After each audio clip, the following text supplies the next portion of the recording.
네, 현재 개장한 지 40분 정도 지났고요. 양시장은 계속해서 좀 고점을 높이는 나란히 1.6% 앞서거니 뒤서거니 하면서 상승폭이 커지고 있는 상황입니다. 오랜만에 좀 신바람 나는 분위기로 좀 함께하고 계신 것 같은데요. 이쯤에서 작전 타임 가져보겠습니다. 오늘의 감독입니다. 토마토 투자클럽의 한기수 전문가 모셨습니다. 안녕하세요. 네, 안녕하십니까. 네, 이렇게 빨간불이 많으면 보기만 해도 뭔가 배부르더라고요. 그렇죠. 네. 5천 만에 보는 빨간불이라 아주 좀 반갑습니다. 네, 오늘 장의 작전명 어떻게 잡으셨어요? 작전명 선반영 하면서 이제 물음표 2개 정도 외쳤습니다. 네, 선반영, 물음표가 될지, 느낌표가 될지, 마침표가 될지 여기에 대해서는 좀 더 얘기를 해봐야 될 것 같은데 무엇에 대한 선반영인지는 어느 정도 감이 잡혀요. 그렇죠? 네. 일단 뭐 시장이 오늘도 뭐 반등에 나서고는 있습니다만 일단 그동안 시장이 이제 뭐 유가도 있었습니다만 금리 쪽, 일단 신흥국 쪽은 금리 쪽에 대한 어떤 그 굉장히 민감한 반응들을 보여왔습니다. 네. 과거 우리나라 같은 경우는 뭐 금리 인상 전에 증시가 충분히 좀 안정이 되고 바로 이제 금리가 인상되면서 올라가는 경우가 굉장히 많았었는데 이번 미국의 금리 인상 경우에는 굉장히 글로벌 시장이 민감했었거든요.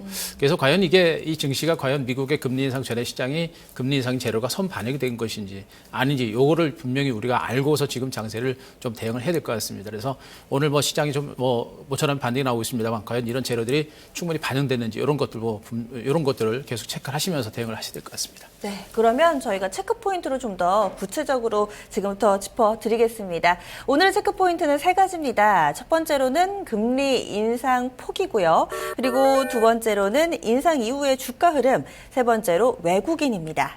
먼저 첫 번째로 금리 인상, 일단은 좀 기정사실화 되고 있는데 이거 말고도 중요한 게 상당히 많다면서요? 그렇습니다. 일단 금리 인상은 뭐 시장에서는 0.25%포인트 금리 인상 폭 정도 일단 예상이 되고 있는 상태인데 뭐 그 이하로 뭐 금리 인상이 단행이 된다거나 내지는 뭐 그 이상으로 금리 인상이 단행되거나 하게 되면 시장의 변동성이 굉장히 커질 수가 있겠죠. 그래서 만약에 0.25%포인트 이상 금리가 인상되게 되면 글로벌 시장이 굉장히 충격을 많이 받을 수가 있기 때문에 그런 부분들을 우리가 꼭 체크를 좀 하셔야 될 것 같고요.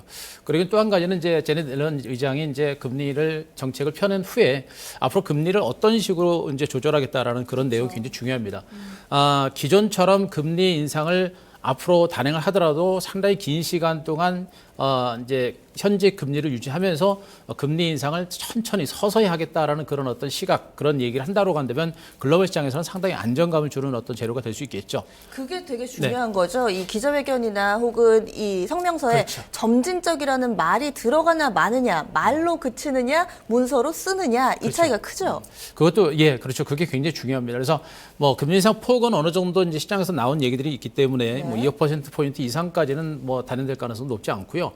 전망에서 이제 가장 큰 어떤 그 심리적인 부분에서 영향을 줄 가능성이 높습니다. 그래서 금리 인상을 앞으로도 뭐 내년에도 뭐 좀 적극적으로 뭐 금리 인상을 하겠다 이렇게 되게 되면 시장의 충격이 클 수밖에 없겠고요. 네. 앵커님께서 말씀하셨듯이 천천히 점진적으로 조심스럽게 금리 인상을 뭐 하겠다라는 이런 얘기들이 나오게 되면 글로벌 시장에 상당한 안정성을 줄 수 있는 그런 부분들이기 때문에 이런 금리 인상 폭이라든가 향후 이제 제넷 옐런 의장이 향후 금리 정책에 대해서 얘기하는 부분들 이런 부분들을 우리가 꼭 체크하면서 대응해야 될 것 같습니다. 네, 그럼 내일 새벽이나 그것에 대한 대답은 좀 알 수 있겠네요. 그럼 두 번째 포인트 좀 넘어가 보면은 금리 정책 발표된 이후의 주가 흐름 또 어떻게 전망하고 계신 거세요? 일단 오늘은 벌써 이제 금리 그 정책 발표가 되기 전에 증시가 이제 기대 심리에까지 가지고 올라가고 있죠. 이제 여기서부터가 중요합니다. 여기서 중요한데 금리가 정책이 되고 나서 이제 금리를 0.25%포인트 뭐 이제 뭐 예를 들면 0.25%포인트 인상을 했다라고 한다면은 여기서부터 중요합니다. 일단 오늘은 기대감에 의해서 올라갔습니다만 실질적으로 금리를 인상하고 나서 증시가 더 가느냐 다시 꺾이느냐 요걸 일단 보셔야 될 것 같은데 시장 자체가 금리 정책, 아까도 말씀드렸듯이 제넷 옐런 의장이 금리 정책을 발표하고 나서 점진적으로 금리 정책을 금리를 조심스럽게 움직이겠다. 뭐 이런 얘기를 하게 되면은 시장이 안도 랠리를 보일 가능성이 높고요. 네. 그렇게 되면 이제 그 미국의 달러 강세가 다소 멈출 가능성이 높습니다. 달러 강세가 멈추게 되면 국제 유가, 원자재 가격도 조금 안정권에 접어들 가능성이 높겠죠. 이런 부분들이 전반적으로 시장의 추가적인 반등세를 이끌어낼 가능성이 높습니다. 그래서 내일 이후에 증시가 금리 정책을 발표한 후에도 증시가 추가적인 어떤 반등 분위기가 나오게 되면은 시장의 어떤 점진적인 어떤 반등세가 나올 수 있는 가능성이 좀 크다라고 보시는 게 맞을 것 같습니다. 네, 결국에는 그 이후에 기자회견 좀 봐야 될 것 같은데요. 여기에다가 사실 오늘 기대감 때문에 어제 오늘 오른다고는 하는데 외국인이 현물 시장에서는 코스피, 코스닥 오늘도 다 팔고 있어서 이 부분은 좀 걱정이에요. 이게 이제 제일 부담되는 부분이에요. 네. 일단 뭐 외국인 투자가들이 지금 매물들을 계속해서 내놓고 있는 부분들인데 그나마 어제는 이제 코스닥에서 490억 정도 상당히 공격적인 매수가 좀 들어왔었는데 이 수급이라고 하는 것은 어떤 재료가 있으면은 그 앞뒤를 기준으로 해서 한 일주일 정도를 기준으로 해서 수급이 많이 바뀌는 경우가 굉장히 많습니다. 그래서 오늘 뭐 외국인들의 어떤 현물 매도가 나온다 그래서 너무 무서울 필요 없는데 일단은 제일 중요한 것은 외국인들은 재료가 나오고 나서 그 다음에 액션을 취하는 경우가 굉장히 많아요. 그래서 오늘 같은 경우는 우리는 기대 심리에서 장세가 올라가고 있습니다만 여기 외국인들은 파는 것이고요. 실질적으로 정책이 발표가 되고 나서는 외국인들은 그것을 확인하고 움직이기 때문에 금리를 발표하고 앞으로 이제 정책적인 부분에서 이제 완만한 어떤 그 긍정적인 어떤 시그널에 어떤 앨런 의장의 발표가 있은 후부터는 외국인들의 매수가 상당히 수급이 많이 좋아질 가능성이 높습니다. 그렇기 때문에 외국인들의 수급이 좋아지는 것도 분명히 전체적인 장세가 앞으로 조금 더 개선될 수 있는 가능성이 있다는 그런 신호로 보시는 게 좋겠죠. 그래서 내일 이후에 금리 정책이 발표가 된 후에 외국인들의 수급 형향도 중요합니다. 선물 쪽에 대한 수급도 중요하고요. 보통 외국인들은 이제 장기적인 시각에서는 선물과 현물 쪽에서 같이 매수하는 경우도 굉장히 많거든요. 그래서 외국인들의 어떤 수급이 내일 이후에 선물과 현물 쪽에서 매도가 진정이 되거나 또 매수가 좀 들어와 준다라고 한다면은 시장 분위기는 조금씩 달라질 수 있는 가능성도 분명히 있다라고 보시면 될 것 같습니다. 네, 오늘장에서 가장 어려운 게 지금 아직 발표가 안 된 상황이란 말이죠. 대응이 아니고 이제는 좀 예측의 영역에 아직까지는 좀 놓여 있습니다. 그래서 오늘 전략 세우기가 상당히 좀 힘들 것 같은데요.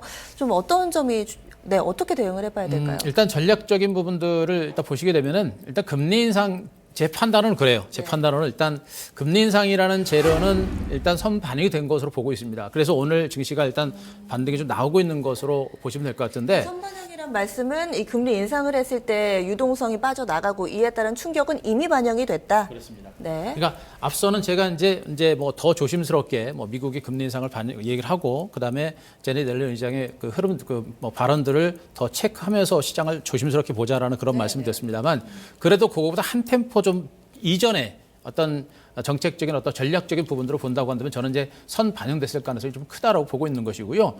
그리고 이제 금리 정책 후에도 수급도 저는 조금 개선이 될 거로 보고 있습니다. 외국인 투자가들의 어떤 수급도 조금 더 개선될 수 있는 그런 가능성도 분명히 있는 것으로 보여지고 있습니다. 그래서 현재 어떤 전체적인 어떤 그 시장의 흐름은 금리 인상이라는 재료가 선 반영이 됐기 때문에 그에 따른 안도감 그리고 미국의 금리 인상이 발표가 된 후에는 이제는 뭐 이제 채권이라든가 이쪽에 대한 어떤 차익 매물도 나올 거예요. 그럼 아까도 말씀드렸듯이 국제유가라든가 이런 부분들도 이제는 하락세가 어느 정도는 멈출 수 있는 어떤 그런 여건들이 좀 만들어질 가능성이 좀 높지 않을까 이렇게 좀 기대를 하고 있습니다. 네, 그럼 이 반등 국면이 조금 더 이어질 것이라는 판단인데 어떻게 좀 활용을 하는 게 좋을까요? 일단 전략적인 부분에 있어서는 이제 우리 시청자 여러분들이 이제 그걸 보셔야 돼요. 지금 장세는 과연 장기적인 관점에서 종목군들을 매수할 수 있는 기회인가 아니면 짧게 치는 매매로 대응할 것인가 이걸 보셔야 되는데 일단 금리 인상이라는 재료는 선 반영이 된 것으로 보여지고 있습니다. 문제는 추가적인 상승세를 이끌 만한 모멘텀이 지금 없어요.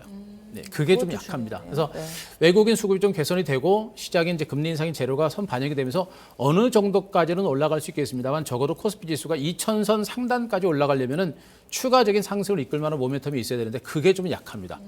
그렇기 때문에 지금은 일단 낙폭 과대주를 중심으로 해서 일단 대형주죠. 뭐 대형주 낙폭 과대주 중심으로 내지는 코스닥 종목 중심으로 단기 매매를 좀 하시는 전략이 좋겠고 그런 가운데 이제 일부 코스닥 종목이라든가 중소형주는 성장주를 중심으로 중장기 관점에서 그냥 바닥에서 물량을 잡아놓는다라는 관점으로 뭐 종목들을 좀 보시는 게 좋지 않을까라는 생각입니다. 좀 더 섹터나 테마를 좀 구체화해 주시면 좋을 것 같아요. 네, 섹터는 뭐 지난번에도 말씀드렸습니다만 일단 낙폭과 대형주 쪽에서는 일단 단기적인 낙폭이 컸던 그런 종목 중심으로 단타 차원에서 매수를 하시는 게 좋겠고 업종으로 봤을 때는 여전히 저는 중기 관점에서는 여전히 이제 OLED라든가 전기차라든가 바이오 제약 쪽 이쪽이 여전히 좀 유망한 것으로 일단 보고 있습니다. 그런데 지금 OLED는 전기차 바이오 제약 이 가운데서 OLED 전기차 같은 경우는 그동안의 조정 장세에서도 상당히 좀 강했는데 네. 반등 장세에서도 꾸준히 좀 추세가 유지될 걸로 보시는 건가요? 일단 지금 추세가 살아있는 종목군들은 이제 OLED 관련주가 이제 추세가 좀 살아있는 모습이고 전기차 관련주들도 좀 추세가 살아있고요.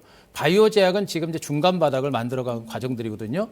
결국엔 지금 추세가 살아나기까지는 좀 시간은 걸리겠습니다만 지금 OLED라든가 전기차 관련주는 그나마 성장 산업이에요. 성장 산업. 지금 우리 증권시장에서 거래소 시장이라든가 코스닥 시장이라든가 보시면은 업황 자체가 살아있는 업종이 별로 없어요. 별로 없는 상태에서 지금 그나마 OLED라든가 전기차가 살아나고 있는 업황이기 때문에 이들 종목에 대해서는 앞으로도 꾸준하게 반등할 수 있는, 추가적으로 반등할 수 있는, 또 오히려 최근에 이제 주가가 올라갔다가 증시가 안 좋아가지고 같이 무너졌던 종목이 시장이 안정이 되면 빠르게 치고 올라가거든요. 결국에는 최근에 강했던 종목군들 OLED라든가 전기차 관련주가 다시 움직일 수 있는, 뭐 주성엔지니 같은 분들 오늘도 올라가고 있죠. 그래서 그런 종목이 다시 갈 수 있기 때문에 이쪽에 대해서 관심을 갖는 게 좋겠고, 바이오 제약 쪽은 지금 이제 바닥을 좀 다시 확인해 나가는 과정들이죠. 워낙에 이제 바이오 제약 쪽에 대해서 관심이 많고 말들이 많다 보니까 많은 분들이 관심을 가졌어요. 그런데 여기다가 이제 기관이라든가 물량이 나오면서 좀 줄어들었는데 주가가 좀 출렁거렸는데 결국엔 성장주라는 개념, 펀더멘탈적인 측면에서 봤을 때는 그래도 바이오 제약의 성장 가치가 굉장히 크기 때문에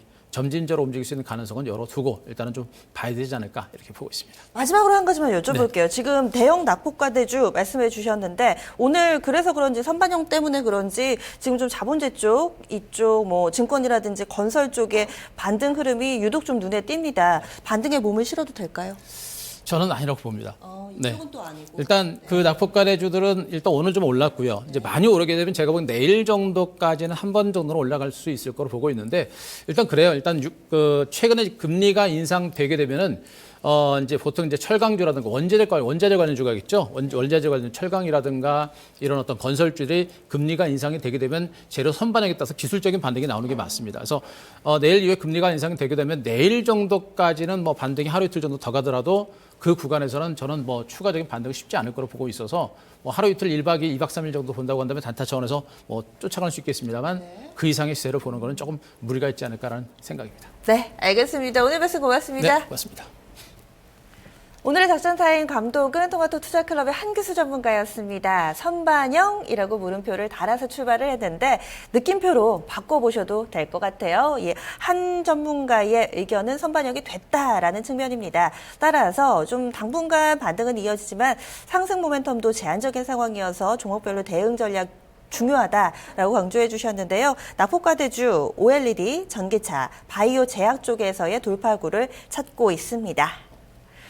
네, 내일 이 시간이면은 이 뚜껑이 열린 이후에 또 오늘 장을 함께 보내고 계실 텐데요. 어떤 결과가 나올지 그리고 그 이후에 기자회견 내용까지도 꼼꼼하게 정리를 해서 시장 대응 전략 준비해 보셔야 될 것 같습니다. 저희가 전해드린 내용은 투자에 대한 조언입니다. 그 판단의 몫은 여러분들이 지게 된다는 점 다시 한번 강조해 드리면서 오늘도 시장 대응 잘 하시기 바랍니다. 내일 이 시간 뵙겠습니다. 고맙습니다.